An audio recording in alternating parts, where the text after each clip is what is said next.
Vincent Willem van Gogh was born on March 30th, 1853, in the village of Zundert in the Netherlands. Even before his birth, a deep silence haunted the house he was born into. A year earlier, his parents had lost their first child, who was stillborn, and they had given him the same name, Vincent. Van Gogh grew up seeing his own name etched on a gravestone.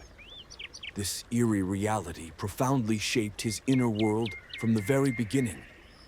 His father, Theodorus, was a pastor. His mother, Anna, had a deep love for nature and flowers. Silence, discipline, and religious tradition dominated their household. Vincent grew up as a withdrawn, sensitive, and deeply emotional child. His school life was irregular. He struggled with social relationships, and his loneliness seemed to follow him throughout his life.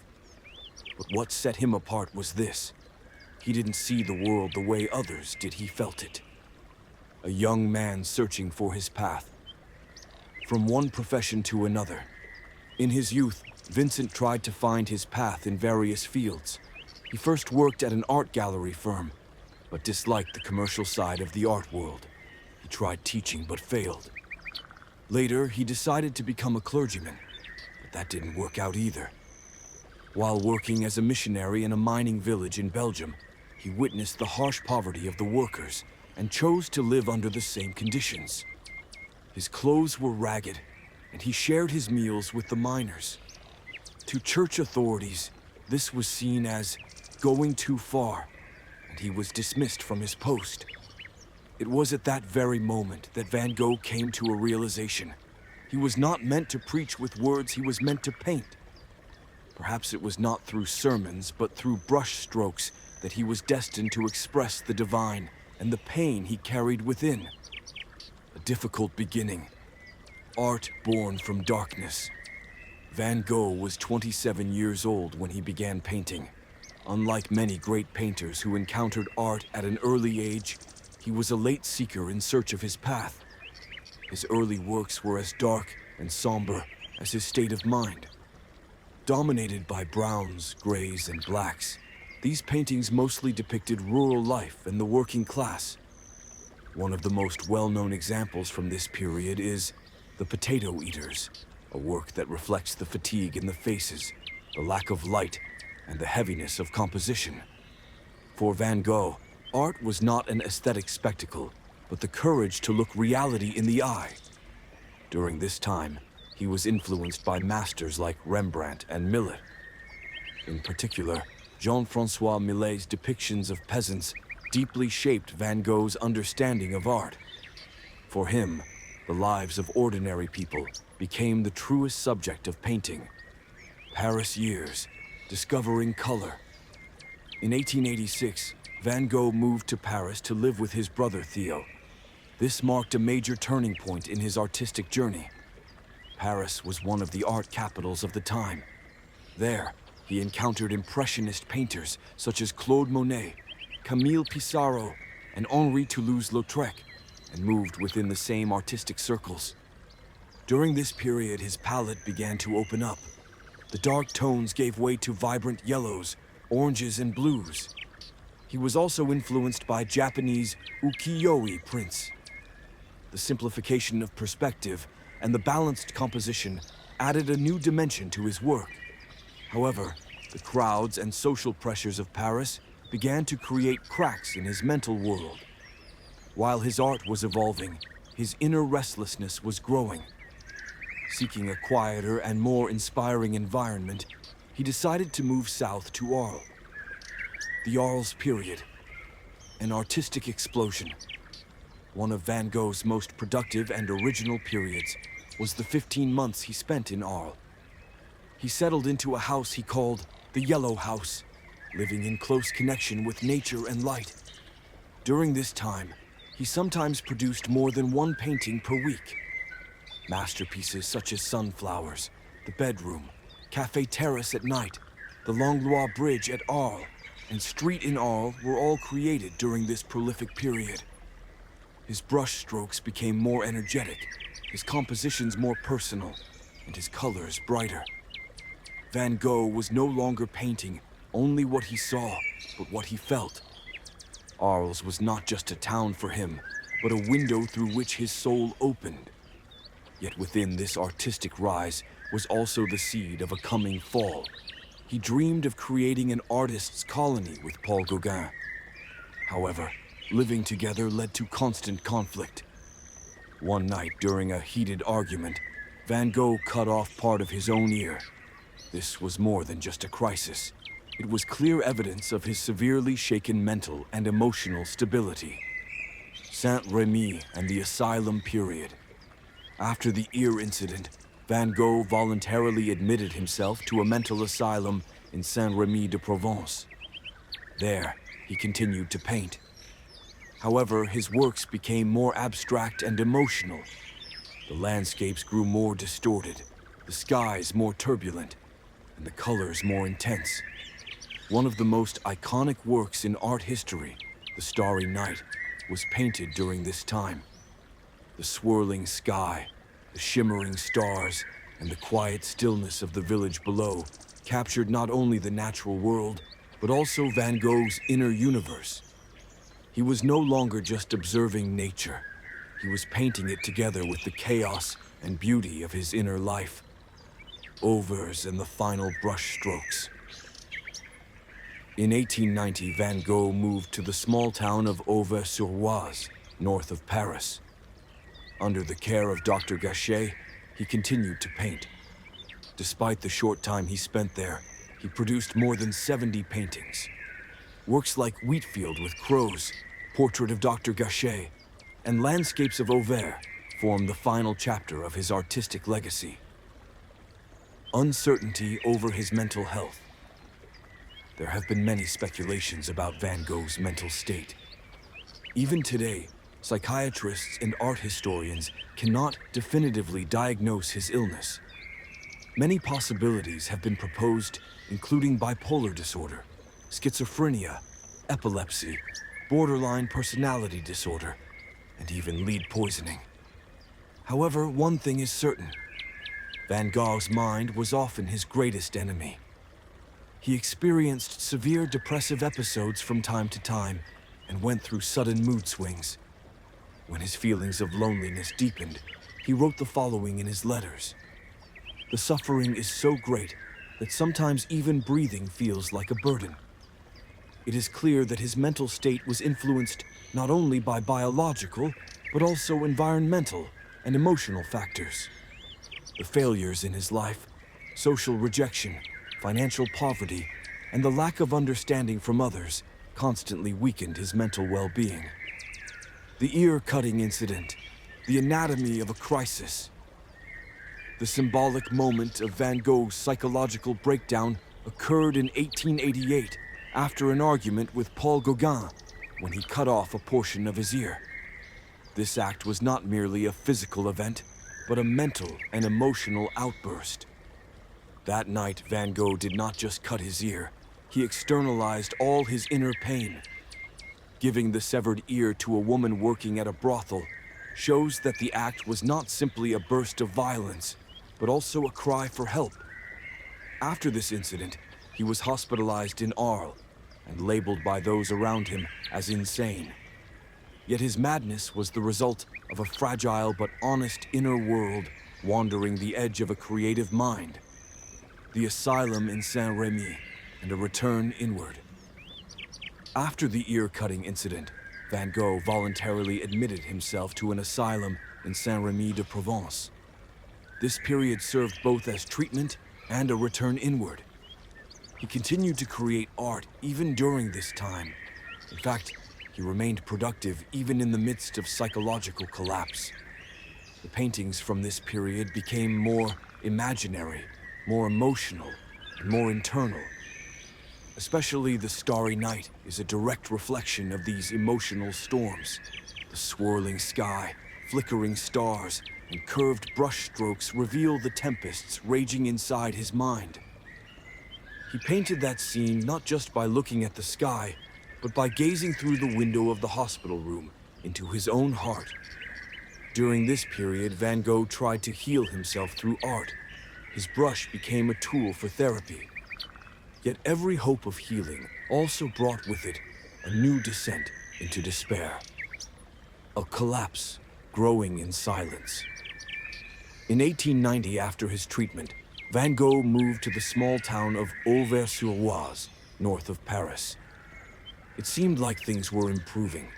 He had established a positive connection with his new doctor, Dr. Gachet. Despite the short time, he created over 70 paintings. But the emptiness in his soul remained. In one of these works, wheat field with crows, the sky appears threatening and the roads seem directionless. That painting is a portrait of his inner world. It is the final storm of a soul that could not find its place in the world he lived in. Vincent van Gogh and his brother, Theo. A tale of two souls. Vincent. Van Gogh's life story is not just about a struggling artist. It is also the story of another man who was the closest witness to his emotional turmoil and artistic quest. His brother, Theodorus, Theo van Gogh. Their relationship goes far beyond an ordinary family bond.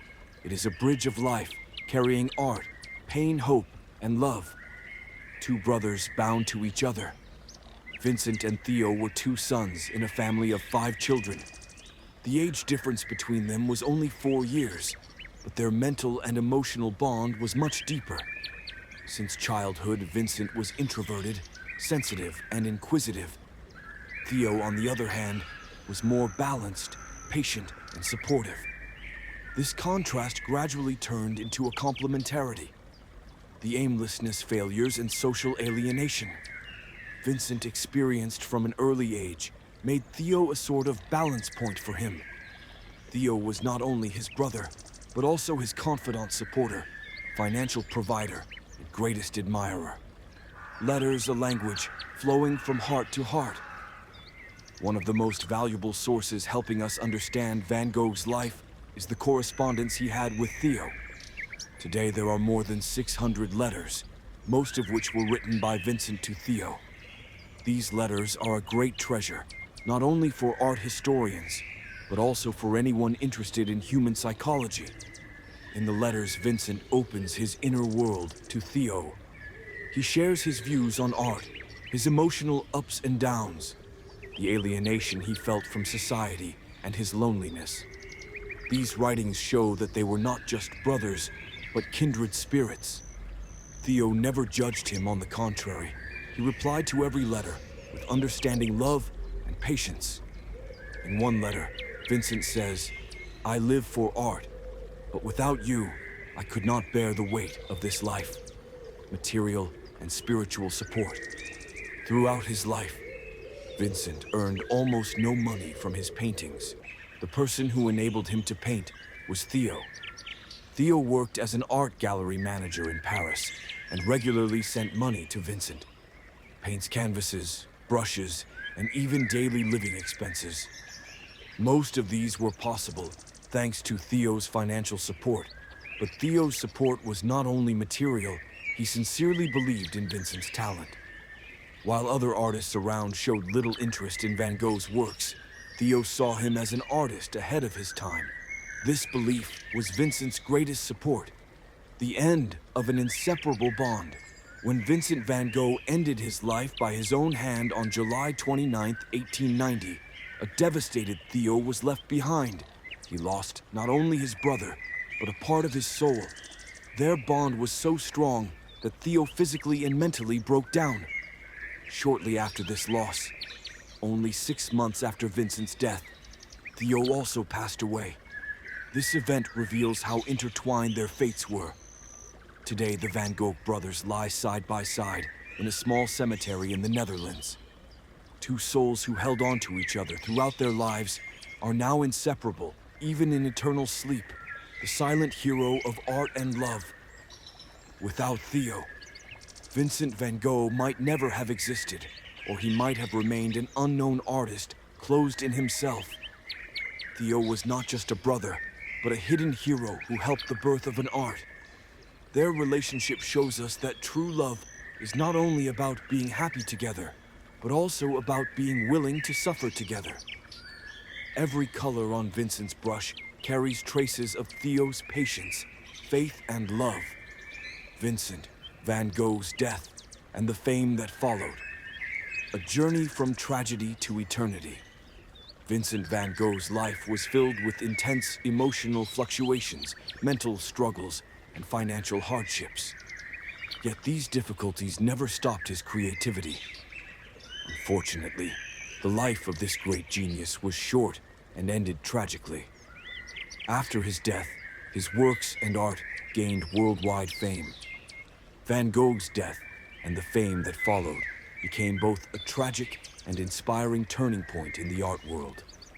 Final days, despair, and loneliness. In July 1890, Van Gogh was living in the town of Auvers-sur-Oise in France, suffering from very poor mental health. His inner conflicts, loneliness, and despair were steadily increasing. The depression and psychological problems he faced dragged him into a deep darkness. On July 27, 1890, Van Gogh attempted suicide by shooting himself in the chest. He returned home wounded, but died 2 days later, on July 29th, in the arms of his brother Theo. He was 37 years old. Some of his last words were, "The sadness will last forever, and as long as I live, there is a kind of darkness inside me."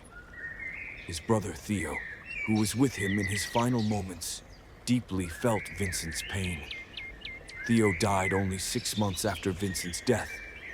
This fact adds a touching end to the story of the two brothers. The success he never achieved in life. Van Gogh was hardly recognized during his lifetime and gained little financial benefit from his works. It is known that he sold only a few paintings and survived mainly thanks to the financial support of his brother Theo. The art circles and critics struggled to understand his works. Some even labeled Van Gogh as mad. However, for Van Gogh, art was not made solely to earn money or gain fame. He sought to express his emotions, pains, and view of the world through his brush. Therefore, the intense colors and unique brushstrokes seen in his works are reflections of his inner world. A legend rising after his death.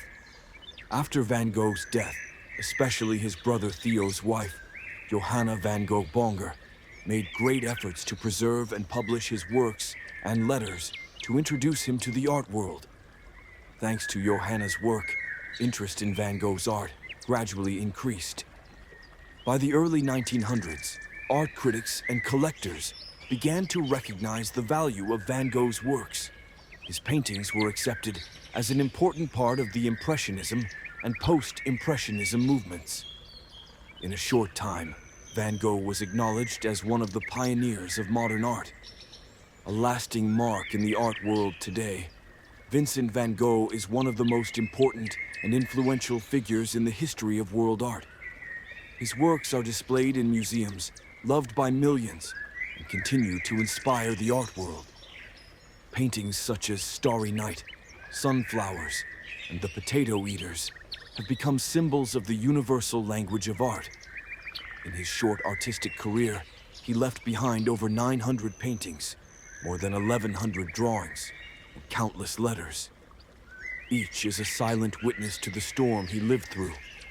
More than 600 letters were written by Vincent to Theo. Van Gogh's life reveals the difficult struggle of an artist with his own inner world, social norms, and mental illness.